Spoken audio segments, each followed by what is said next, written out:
DeFi by Design, where we talk all things blockchain and cryptocurrency while striving to educate, empower, and enrich. What's going on, guys? Welcome back to the DeFi by Design podcast, episode 112. Our boy Rob is missing today. He's traveling to see a Notre Dame football game with the Pops. So I've got the pleasure to just chat with Jim by myself and ask all the questions that I could ever think of about this cross-chain space that we're endeavoring on. If you've been following some of our recent content, we've been pushing out different bridge pieces about pros and cons to different mechanisms that exist. Also, some really interesting stuff about what's happening between IBC and EVM. And then also some interesting different protocols that are launching true omni-chain or cross-chain functionalities where, for example, you can deposit on a money market on Polygon and borrow on Arbitrum or some variation of such. And Jim is building Catalyst, which is an interesting AMM design, looking to tackle a lot of these kind of areas. So yeah, good to have you on, Jim. Good morning. Yeah, thanks for having me, man. Really excited to talk about what we're building and cross-chain and kind of nerd out about the future of it and everything. So thanks for having me. Yeah, for sure. Yeah, I mean, Rob and I originally got our start with DeFi Slate before we were the Rollup in 2020. And our first ever grant / sponsor was actually 𝗵𝗶𝗴𝗵. So I'm not sure if you were at 𝗵𝗶𝗴𝗵 in 2020 or joined in 2021, but would love to hear about kind of how you got started with 𝗵𝗶𝗴𝗵 and then, you know, how that led you down the journey to Catalyst. Yeah, so I wasn't part of 𝗵𝗶𝗴𝗵 during DeFi summer. But I joined in 2021, which in some ways was like a bigger year, I would say. You know, DeFi summer obviously was like crazy, right? I think it kind of put DeFi on the map in many ways. But really, I personally think that 𝗵𝗶𝗴 is a protocol and subsequently as as an organization contributing to it, like kind of grew in 2021. And that came from honestly, like it's multi-chain deployments, right? I think it kind of, we kind of zigged where Compound zagged. Compound was obviously, poster child of liquidity mining and of DeFi summer. And it was fairly like hardened, I think, from a protocol perspective, whereas 𝗵𝗶𝗴 was still evolving. And so, the deployments on Polygon in February and Avalanche, I think either the same month or the following month was kind of very timely, right? For all this like 𝗷𝗏 dialogue around Polygon and Avalanche and Phantom and everything like that. And so, 𝗵𝗶𝗴 was there, right? It was there to meet that demand. And that's what really kind of, I think, led to a lot of its success and really put it on the map as kind of the leading kind of liquidity protocol on like EVM chains, right? And from a team perspective, it was like, I don't even remember, like maybe like 10, 15 people. And then, in 2021, when I joined, it grew to like 60 to 70. And so it was like, from a people perspective, like all this stuff was happening in 2021. So it was a cool time to be part of the team. Yeah, I remember Issa was the marketing lead that helped us out with that grant. She was super cool. Remember we were partying in Lisbon or something that year, 2021, and she was offering me a beer and I was messing around about how her unlocks were looking all right. Just good times back then. Yeah, I think you went to that party in Portugal. Yeah, there was a rooftop one with gelato and a couple others. Nice. Did you go to the 𝗵𝗶𝗴 in Portugal? I don't know. I feel like I didn't. I feel like it's so hard to get tickets. They're always so sold out. Yeah, it's also like the last day of the conference, so like people typically don't stay that long. So yeah, I totally understand. Yeah, we had enough parties. Yeah. Those bull market conferences, man, they're different than the bear market ones. Yeah, I'm actually going to DevCon in 2-3 weeks. So I'm looking forward to that. I mean, amidst all of the unfortunate events over there, it seems to be enough distance and very builder focused. Like that's why I like the Ethereum ones the most. The like the Bitcoin Miamis or the XYZ permissionless. These are all good events, but you get a lot of guys in suits. I don't really think there's going to be many suits in Istanbul. No, definitely not. And I think what I really like about Dev Connect is that it's kind of, like immersing the builder community within the kind of user community that would really resonate with crypto and its values, right? With Turkey and its kind of inflation woes and everything, and Turkish people are kind of or the Turkish developers in the space are big contributors to a lot of major protocols. So it makes sense to kind of focus and shine a spotlight on the builder community there. Yeah, that's actually a really good point. Like, you don't really think about these things being from even though there's inflation in the States or UK or Europe or wherever, you don't really ponder the idea like, oh wow, like actually holding a conference in one of these places that has significant monetary issues is a huge step in kind of awareness and adoption of the technology as it could be used. Just the ethos and all of that, and kind of switching gears back to Aave's push. I think that Aave led the cross-chain push. Like, I know SushiSwap kind of followed there quickly after. Uniswap was a bit slower, but yeah, I remember the liquidity mining on Polygon into Avalanche into Phantom, et cetera, et cetera.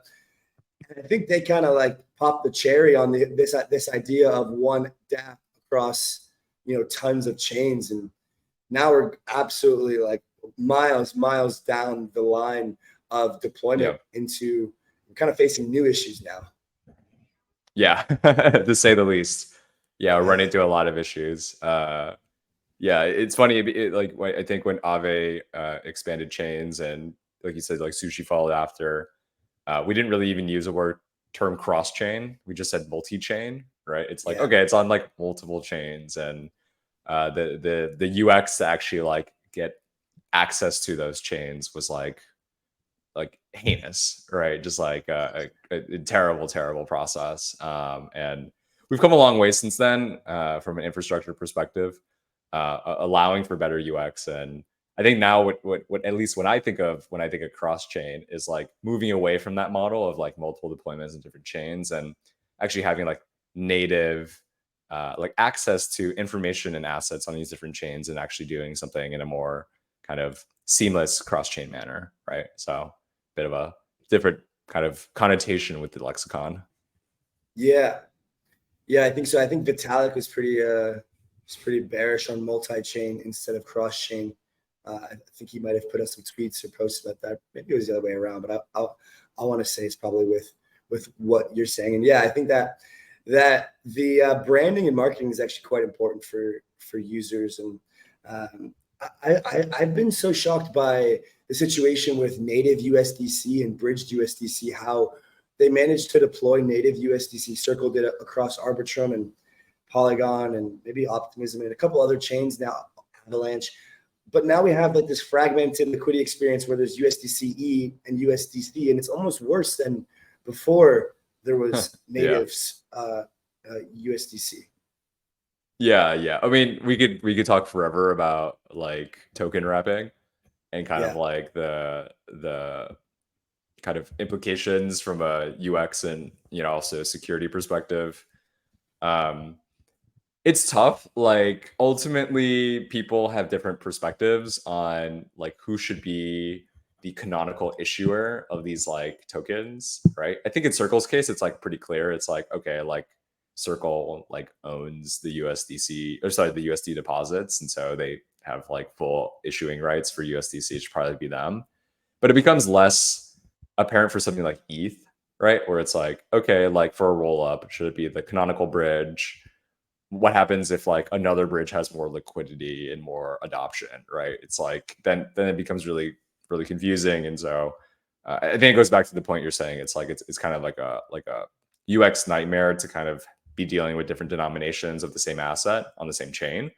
It also becomes like a liquidity fragmentation issue, which is like has implications for like price impact and the functionality of some of these DeFi protocols. So again, we could talk forever about this, like literally forever. I actually wrote like a blog post about this a couple weeks ago, but I'll just stop there. I'll stop myself just knowing that like there's a lot to be explored on how to actually like reunify the liquidity that's being kind of arisen by this problem.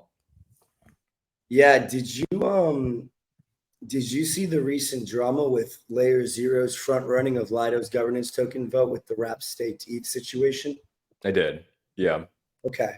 So could you please explain to our community why, or before explaining your opinions on the matter and kind of what you think is the right way to handle the situation, which we're obviously very excited to hear, could you explain the actual situation as it is and why there are security issues and also liquidity issues that could arise from these types of situations?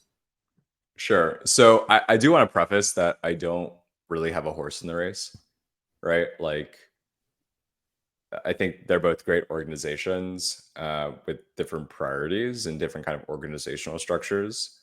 And it doesn't really kind of affect my day to day, right? But I am part of the community. I do see kind of the discussions. I think, Heart from Across has been especially vocal about kind of Layer Zero's actions, this one and a few others that kind of transpire over the summer. But yeah, for the viewers, like basically the summary or the synopsis of the scenario is that Lido, of course, makes stETH, right? Staked ETH as their LST. You can wrap stETH, so they call it, wrap staked ETH or with stETH. I don't know how people call it. I just see it on Twitter as a ticker. But it's wrapped, right, and it could be distributed to other ecosystems, so that people in other ecosystems or other chains can get access to stETH, right? They get access to the native kind of interest-bearing instrument of Ethereum. And so, typically what has happened is that Lido is a DAO, right? It has kind of a decentralized governance process. Will review, assess, and greenlight or vote on the green light to expand into different ecosystems where wrap stake ETH could be, right? And also vote on the infrastructure in which it's being distributed. And so most notably, like it's on Neutron, right? And that's because the Neutron team is really closely affiliated with the Lido team, and I think Neutron's great, right? Gets Cosmos users access to staked ETH, and it gets access to other kind of ETH assets, which couples the communities together more, which is something that I'm very pro of, right? And so the drama, I guess, is around, I think a couple days ago, Layer Zero. For context, Layer Zero, in our protocol, they have what they call an omni-chain token standard, or I think in this case they call it like the omni-fungible token, or maybe omni-chain fungible token, OFT. Yeah, like OFT, yep. Yeah. So from a BD perspective, like Layer Zero has been very like they're really gung-ho about getting adoption for this, right? I think they've had some notable DeFi projects. I'm blanking on the list of them that have adopted this, right? And so Radiant Capital is a big one. Yeah, Radiant. I think like they've got like Time, right? Like 𝗵𝗶𝗶𝗵𝗵, 𝗵𝗶𝗶𝗵𝗶, separate projects, but yeah, 𝗵𝗶𝗶𝗵𝗵. Interesting one there. Yeah. And so yeah, they've definitely won, some adoption from some major DeFi protocols.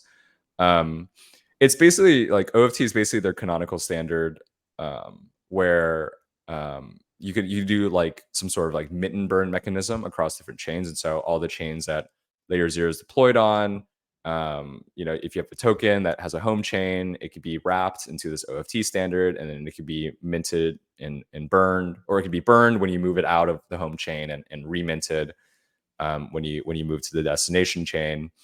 And it becomes really liquidity efficient, right? Because you don't have this like weird, like you don't have assets wrapped or locked into one chain, and you have to like rewrap it. And then if you wrap it n times, like it becomes like a Russian doll of like a token that no one even knows what's happening. So it is very efficient. There's other kind of omni-chain token standards that other organizations are pioneering, namely Axelar has one, and Connex is building one as well. But OFT is I think from adoption perspective the most popular. So So the drama again is with layer 0 kind of taking it upon themselves to just issue wrap stake ETH as an OFT, right? Or and they're doing it on BNB chain, I think a number of other chains. And I think the way they presented it, I don't know the exact details. I didn't follow it super closely, but the way they presented it was when they announced it was that it seemed like it was something that had gone through the traditional Lido governance process, right? Of like the assessment and the governance voting, which in fact it had not. It was just a proposal on the forum, right? And so I think one of two things transpired. Again, I'm not super closely related to this, but one was that they posted the proposal, right, and they made a marketing announcement about it, right, and they worked together with like Binance or the BNB chain team to make that announcement, and so everyone was like, it made it seem like Lido had already gone through the process, right, which in fact it hadn't. It's just a proposal. So I think that's like one option. The second option is that they just did it, right, because they can. Right, they're just like, okay, like we just have a bunch of stake ETH, or we worked with a bunch of partners with a bunch of stake ETH, and we just wrapped it into an OFT standard and issued it on BNB chain and other chains, right? I'm not exactly sure which one it is. Maybe but either way, like I think the takeaway is that they're being a little disingenuous with their marketing, right? I think I could say that as strong of a word as that, where it made people believe erroneously that it had been like an official partnership, which would have been a huge win for the OFT standard for layer 0, right? So that was kind of the controversy around it.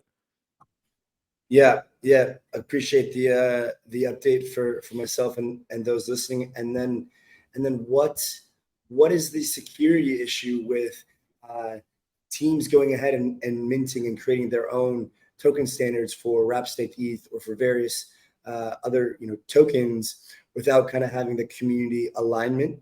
What kind of liquidity or security type of issues could result as a consequence of these types of actions?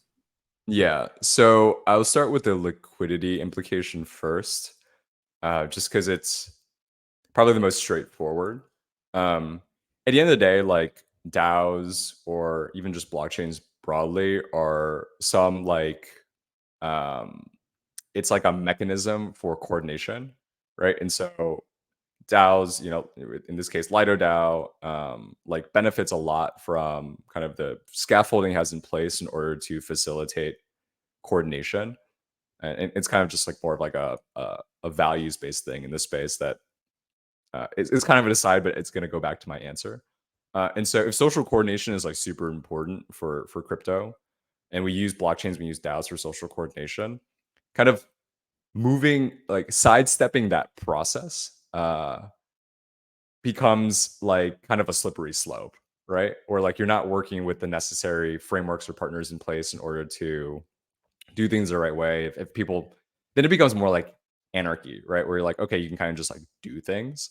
And so from a liquidity implication, what that means is, okay, if layer 0 says, hey, like I want to, wrap stake ETH on the OFT standard and issue in different chains, maybe another provider comes and they say, wait, I would like to do that too, right? And then eventually, like, because the DAO process is slower than a team kind of making unilateral decisions, eventually maybe they decide on the canonical like approach, right? They want to use this bridge, they want to be on these chains, et cetera, et cetera.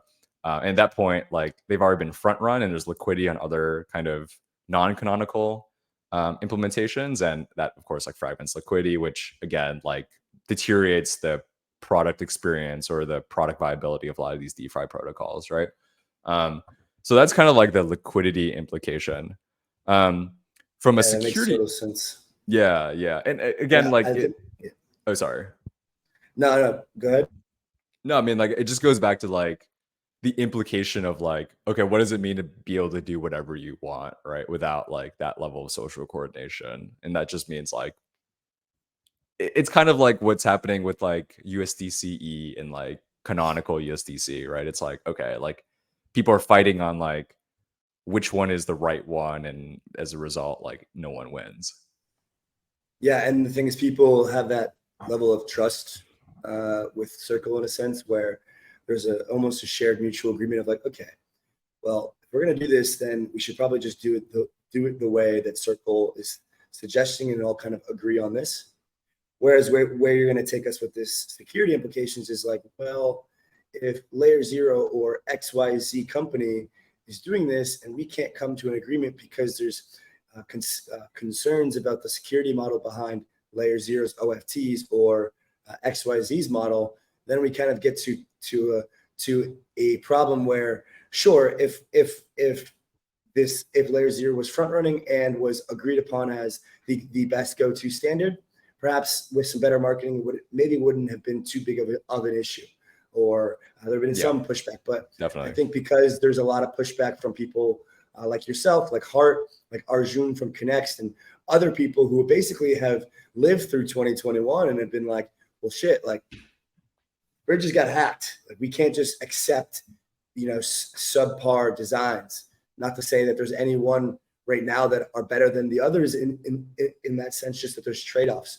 And so, yeah, I think you can kind of dive more into that security aspect, which I think I kind of just cracked open there. Yeah. So from the security perspective, like, yeah, it's like what you mentioned, like, the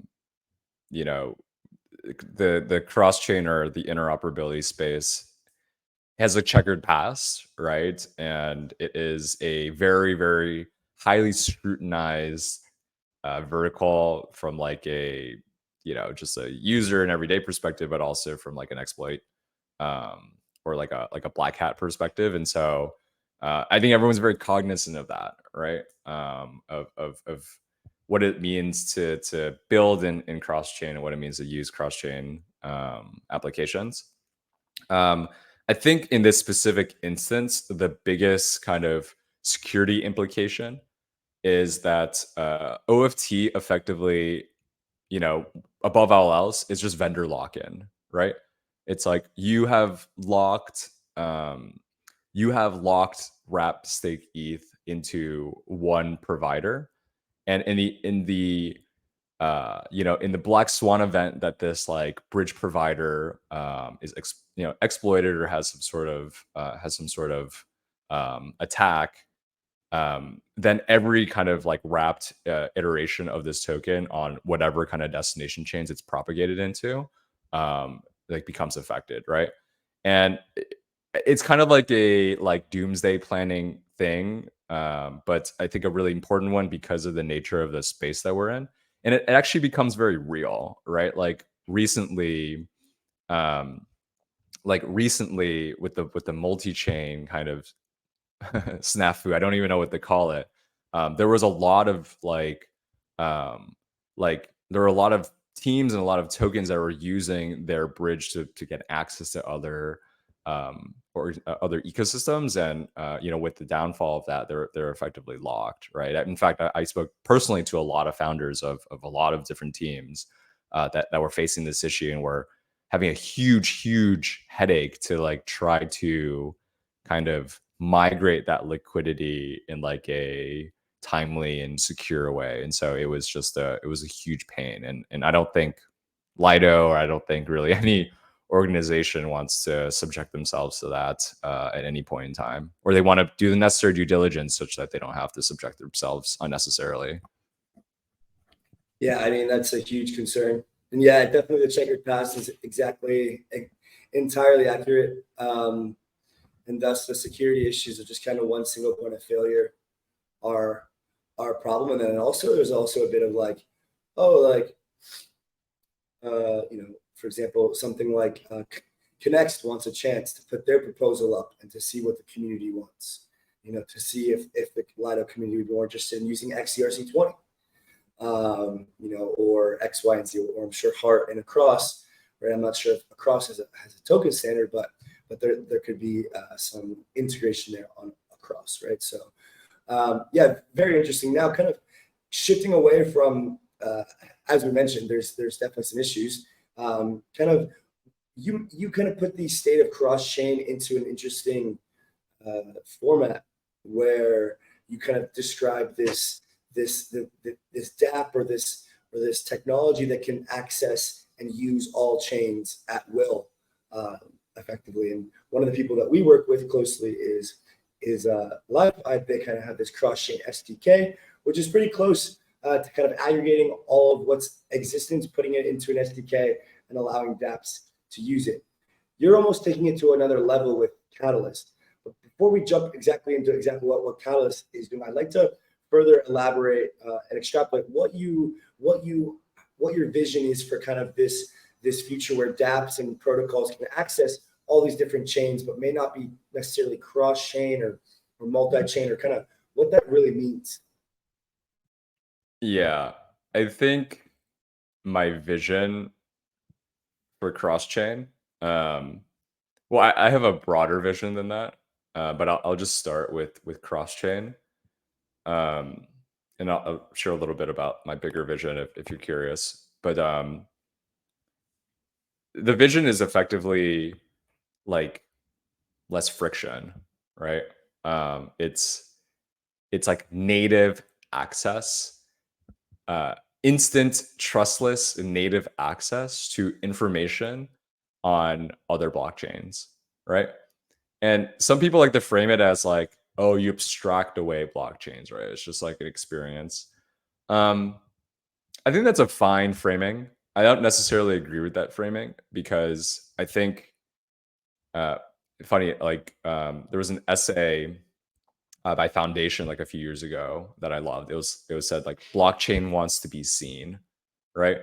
It's like when we move from the car from horse-drawn carriages, like no one said, hey, like let's abstract away how to drive, right? You're like, no, you have to drive. I'm sorry, right? We're not riding horses anymore.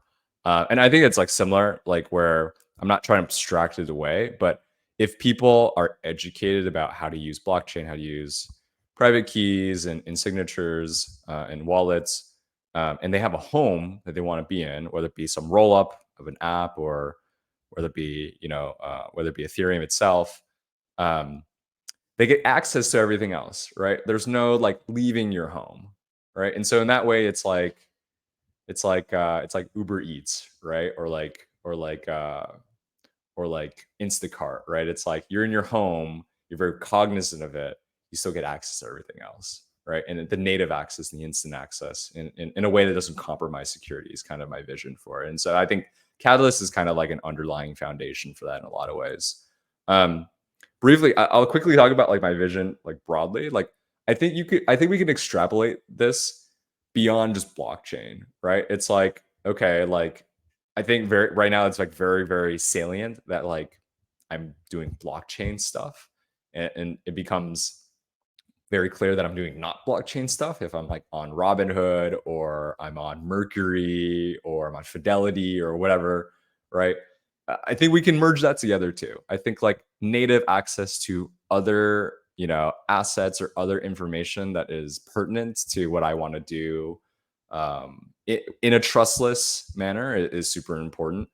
And so that's why I get really excited about like RWAs. I get really excited about trustless oracles, and kind of like merging that all together into what I call like, borderless finance, which is just like a one-stop view of like every kind of financial aspect of my life. Yeah, it's interesting. Yeah, I mean, firstly, on the point of like abstracting away, that's a concept that a lot of people tend to use, like chain abstraction or cross-chain kind of, oh, you'll be using all the chains and not even know it. And yeah, I mean, I think there's a certain level of truth to that as far as the most base level of user, in a sense of, using a mobile DeFi app and just wanting a fast, cheap experience with good liquidity, not necessarily caring where that exists. But then also like, yeah, in reality, there's going to be tons of different chains, and users will have that optionality, and just making it an experience where it's possible. And like you said, going from a horse-drawn carriage to a car, being able to really just improve your experience, your strategy, and then also for dApps protocols and all different types of applications to be able to deploy on as many of these chains in a seamless way as possible. And then even taking it further than crypto, as you said, like there is definitely a stark difference. When I was jumping on Friend Tech, it was close to something that would be like accessible from a user perspective of a social media app. Now, obviously, the whole PWA concept, having to download and add it to your home screen, everything's priced ETH. there's these small differences that exist there, right? Yeah. That are still prominent, but we're getting closer and closer. It's definitely exciting. Yeah. One thing I love about friend tech that I don't think people talk about enough, or maybe they do, and I'm just not seeing it, is the onboarding experience. Yeah, right? man. It's like Huge. hey, it's Privy like, is oh, you don't. amazing. Yeah, it's incredible. It's like there's so many excellent pieces of it, but the fact that it's just like abstracting chains is great, right? Like when I went on friend tech, pretty early user, didn't have any assets on base. It was like, just deposit on this smart contract on ETH. And I didn't even need to connect my wallet. They're like, yeah, just deposit it like from anywhere, and then just give us this like receipt. I don't exactly remember what happened, and I was like, okay, that's like super easy. And like I just like did it on a different wallet on a different device, and it was super seamless. And I don't think we give it enough credit that was just like incredible. Otherwise, like I wouldn't have used it, right? I'm like, okay, how do I get assets on base? Like I'm not going to use friend tech, and I was like, you don't need to, which is incredible. Yeah. Even when I was trying the Avalanche one, like Stars Arena, you had to deposit on Avalanche, which was a huge headache. Yeah. No one wants to do that, right? To get like, rubbed. Come on. Yeah, like bridging in of itself is like kind of scary, because there's kind of like this like maybe less so now, but there's kind of this like period where it's like, okay, like I set my money from ETH, and I'm, in this case getting my money from Avalanche, and you're like, okay, like it says success on Etherscan, but it doesn't say anything on Avascan. So I'm like, okay, like where is it? Did it just like leave? Yeah, it's weird. So kind of pivoting towards the vision that you have for Catalyst, and where you guys are looking to kind of take this. Recently, you guys just put out your testnet about a month ago, called the Links testnet. How's that going? You've been seeing some good results, bugs, feedback. Yeah. So Links is our like full testnet. We released another testnet in June that we called our demo. So it's kind of like super scoped, right? Links is like full featured. I wanted it to be our final release candidate. I think we have another one that's going to come before mainnet. But yeah, we released that a month ago, and it's been doing really, really well. It's surpassed any sort of internal milestones that we had set against it. I think we did like $3 billion of volume. Granted, it's on testnet, but it's just like insane. It was like hundreds of thousands of swaps. We have over 100,000 active wallets that are using the testnet, and so we're super grateful. In only kind of a 30-day time span, and that's what testnets are for, right? They're for running really for stress testing kind of different pieces of the protocol, for testing edge cases. And so we were kind of grateful that we received a unexpected amount of demand, because that allowed us to kind of water through the pipes and see what worked and what didn't. What worked was most of it, I would say, right? Everything worked swimmingly. We're really proud of kind of the technical stat that we built, not only from a contract perspective, but also on the API and the UI side. Especially the UI side, we spent a lot of time, doing design research on, what does a more seamless cross-chain experience look like that isn't just some mirror of Uniswap, right? But I mean, like, not everything worked, right? Which is to be expected. We got way more demand than we anticipated. That overloaded the network RPCs that we're interacting in, and so we had to be very clever about how we wanted to request information from the RPCs, right? And so we kind of built these workers that were batching requests to the RPCs and retrying if they were to time out, because chain RPCs are even now to this day like still tough, a tough business to run, a tough product to stand up. And so we're working with the chain teams in order to kind of alleviate some of that issue, or mitigate some of that issue, and alleviate some of the load that we're putting on those RPCs, so that they don't go down on us and our swaps don't work, right? And so that's been kind of our biggest learning to date, is just like the demand kind of breaking all the blockchain stuff, right? It's like the website works, the API works, the indexer works to an extent, but it's just like, okay, like actually pushing like a huge amount of information onto the blockchain is not actually blocked by like the nodes, right? Like everyone talks about like TPS for blockchains, and different VMs are optimized for a lot of TPS because there's parallel execution, et cetera, et cetera. But funny enough, it's like, okay, if you can't actually put that information on the blockchain in the form of a robust RPC, then there's still kind of a weakest link in the flow, right? Yeah, yeah, it's good stuff. Yeah, that's what testnet's all about. Learning those and kind of getting feedbacks. Maybe you could test out different RPCs. Alchemy's got one. Llama nodes has got one. Pocket's got one. They're actually now going to Ethereum L2 as well. The classic pivot to a rollup. Love it. Yeah. So from a user perspective, why would I use Catalyst in mainnet to do swaps? I have tokens on Ethereum, Arbitrum, Optimism Base, Linea, Mantle, Scroll now, 𝗵𝗶𝗴𝗵 L2, Polygon ZKVM, pretty much everywhere on all the rollups. Why am I going to use Catalyst? Yeah, that's a good question. One that I can give you a number of answers to. I do think like the main differentiator of Catalyst is that it's literally purpose built for the scale of the proliferation of chains and rollups that we are seeing and we're going to continue to see, right? The punchy tagline we say is that it's a cross-chain AMM for millions of chains. There aren't millions of chains yet, but I feel very strongly that there's going to be. And so Catalyst is very, very lightweight, right? If I were to show you the contracts, we'll open source them eventually. If I were to show you the contracts, you'd be like, wow, that's super simple. And there's complexity and simplicity, right? There's effort to create something that's super simple. But what that means is that we can be on chains incredibly quickly, right? Gym chain gets spun up on Caldera. It's a Arbitrum orbit chain, or rollup rather.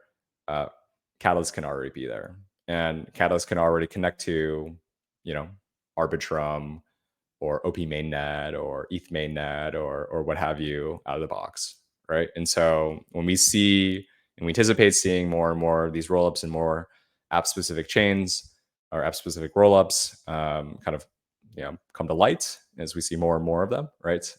Something that, again, I said a year ago when Catalyst was started, right? And people were like, no. And 12 months later, I get to gloat a little bit on that prediction. But we're going to see more, and Catalyst is kind of purpose-built for that. And so users want access to those chains, and we're going to be there automatically. And that's what, you mentioned 𝗨𝗨, right? That's what aggregators are really excited about, right? Because they're going to aggregate our liquidity routes to these new chains, and they're not going to get access to. So we're, that they couldn't get access to anywhere else. And so we're on Mantle testnet, where we are close partners with the Mantle team, and you'd be surprised. It's actually really, really hard to move assets in the Mantle right now. And so that's kind of a just like one example that I would give. So that's kind of like the main differentiator. And then of course, like you can get down to the technical details. It's like really simple, therefore it's more secure, right? It's heavily audited.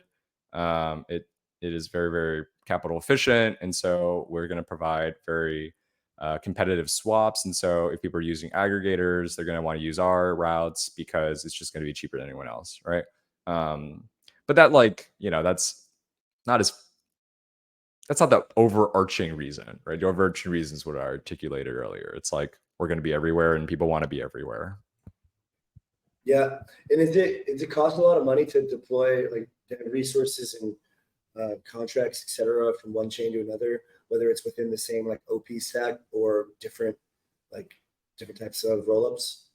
No, I wouldn't say so.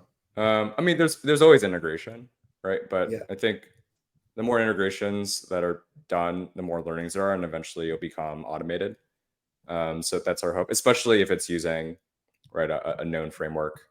Actually, we anticipate that, right? It's like, if you're using Caldera and you're building an OP stack rollup, or you're building an Arbitrum Orbit rollup, or you're building a Polygon CDK rollup, like Catalyst can, there's some sort of automated integration process where Catalyst can already be there, right? And so that is definitely something that we're actively building towards, but kind of taking small steps into that vision.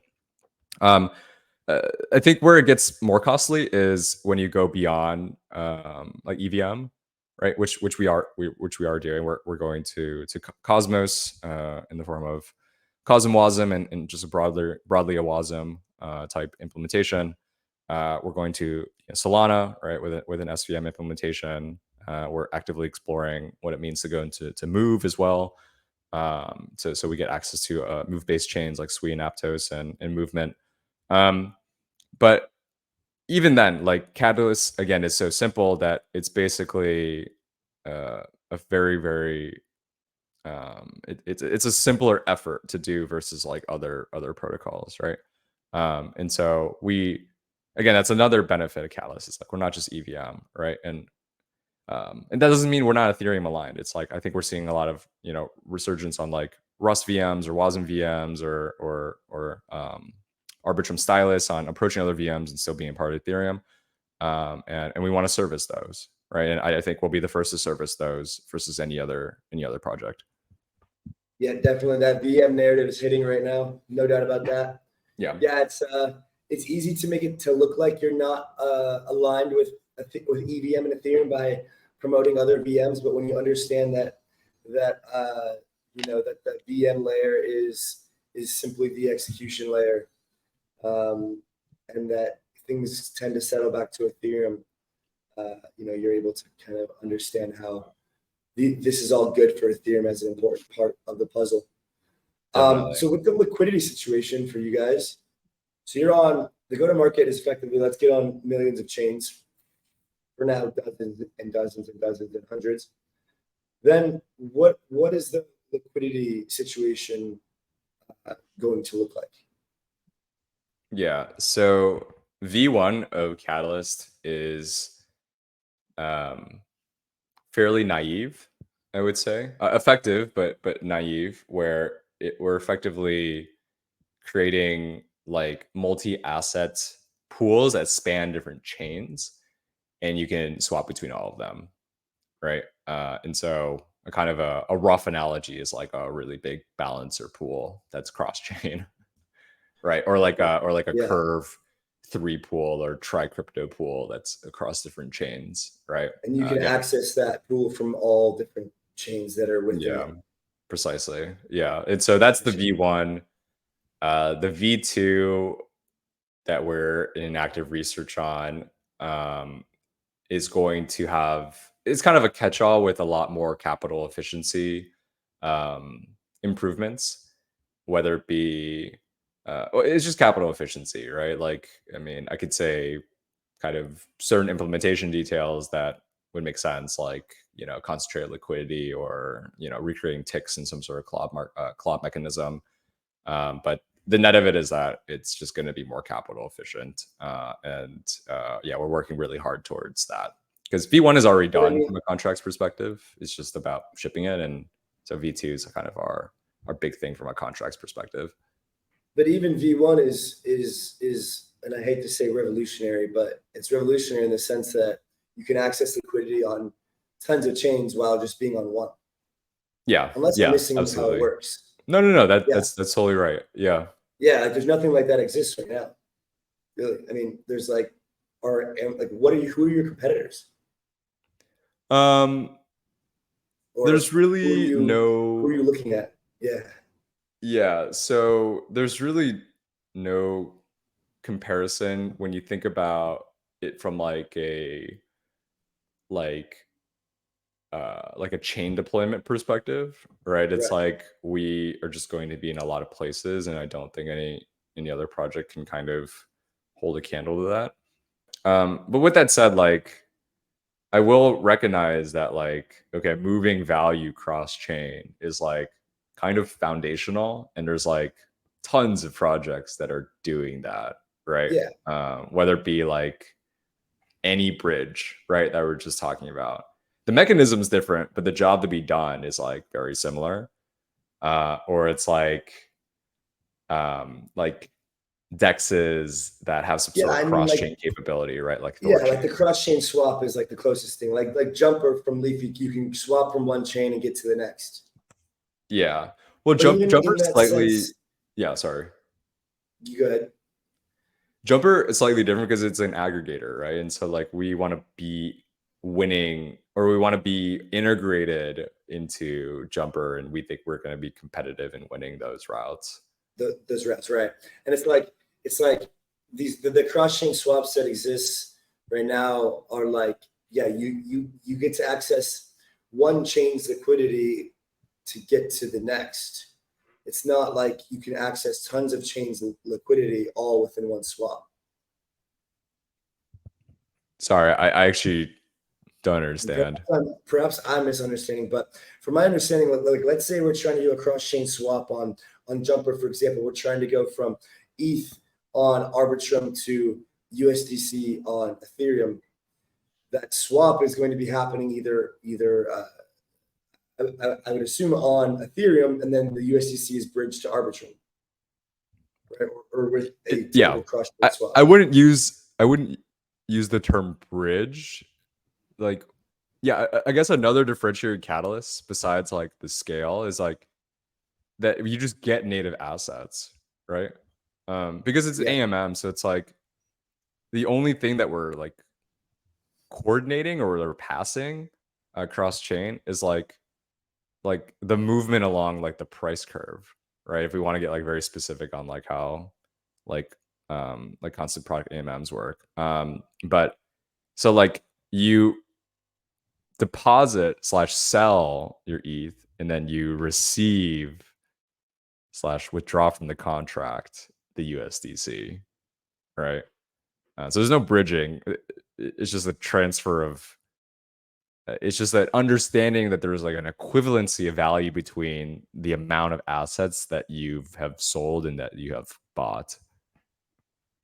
Sorry if that's kind of confusing. No, it makes total sense. And then so on the Catalyst model, it's a similar model, no? Yeah. Sorry, I was just explaining the Catalyst model. Yeah. What you said before is what happens right now. It's like two transactions. Yeah, so you don't need, so you can access the liquidity without needing to swap with that liquidity. But let's say, for example, I'm trying to swap ETH to USDC on Catalyst on Optimism or on a Rollup chain, and this liquidity pool that exists, as you said, it spans across 10 different rollups, with the top 3 liquidity for DEX pools for this pair not being on Optimism. Does that matter? No. For price or slippage or anything? No, I wouldn't say so. So this liquidity pool then spans across all those networks, and let's say I go from ETH to USDC on Optimism using Catalyst, knowing that the Optimism liquidity for this specific pair is less than the others, I would be able to still access the total sum of this liquidity pool for this pair based across all chains. It wouldn't be the total sum, but you would access a subset of it. Yeah. Okay. Yeah. Is that like routed through whichever one has the best liquidity, top 2? Yeah, precisely. So like it's like a liquidity of last resort. So it's like we're always gonna get like the best path effectively. Gotcha. Yeah. But that still requires a decent amount of liquidity to be deposited into Catalyst.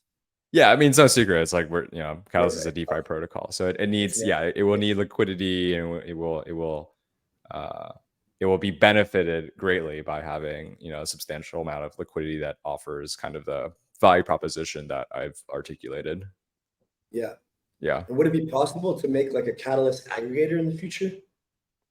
Like a router of sorts, like a Li-Fi for Catalyst. But I guess, yeah, but I guess it kind of already exists there. Then just use Li-Fi. So we have we've built like a router, so to speak. So Uniswap, the front end also has a router, right? For Uniswap, right? Because it's like sometimes you want to go through a V2 pool, sometimes you go through a V3, and of course, I think they're going to use that scaffolding for V4 as well, right? Yeah. And so we built a similar kind of model, right? Where it's like, okay, like, I mean, it's not the same kind of use case where it's like we're using it for like different versions, but in a more like in a more like minute sense, like it's routing between different pools in an intelligent way. Yeah, so we already have that as the answer to your question. But yeah, and then you can aggregate that and you can pair it against other kind of liquidity paths through the use of Li-Fi or socket. Yeah. Very cool. Okay, so as we kind of wrap up here, what's the timeline for the coming months and what's on your agenda and how can our community get involved? So we're heads down. We think we got everything in line for mainnet launch. And so we plan to launch mainnet in Q1 of next year. So yeah, like 4 months, right? So we're heads down. We got everything chugging. How the community get involved is that I would recommend using testnet. Swap between all the networks that we support. We have many more networks on the horizon that we're going to be supporting within the next 3-4 months heading into mainnet.